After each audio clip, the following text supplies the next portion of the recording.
की कविता लिहिणं ही काही सोपी गोष्ट नाही आहे आणि ती खूप सोपी करण्याचा म्हणजे हे पुण्यातच घडलेलं आहे, अगदी फर्ग्युसनमध्येच घडलेलं आहे की रवी किरण मंडळ नावाचं कवींचं मंडळ होतं आणि ते कविता एकत्र येऊन त्यांनी आपल्या महाराष्ट्रामध्ये कविता गायनाचे सादरीकरणाचे सुरुवात केली, प्रयोग केले, पुण्यामध्ये सुद्धा केले. ते फर्ग्युसनच्या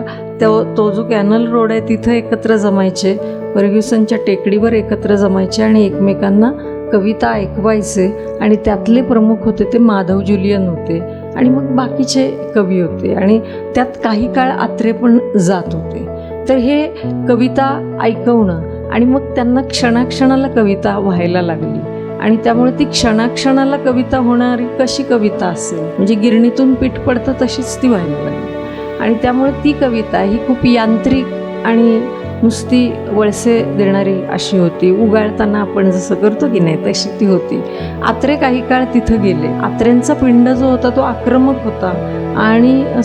अतिस्पष्ट वक्तेपणा होता आणि आत्र्यांना ती मिळमिळीत कविता काही झेपली नाही, यांत्रिक कविता काही झेपली नाही. आत्रे तिथून बाहेर पडले आणि ते बाहेर पडल्यानंतर आत्र्यांना असं वाटलं की अशाच प्रकारची कविता असं जर आपण रसिकांसमोर वाचकांसमोर नेलं तर कवितेबद्दलच्या चुकीच्या कल्पना रुजतील, तर याचं आपण काहीतरी केलं पाहिजे आणि म्हणून त्यांनी त्या कवितांवर विनोदी कविता लिहिली आणि तिचा संग्रह विडंबन काव्य जे आहे ते झेंडूची फुलं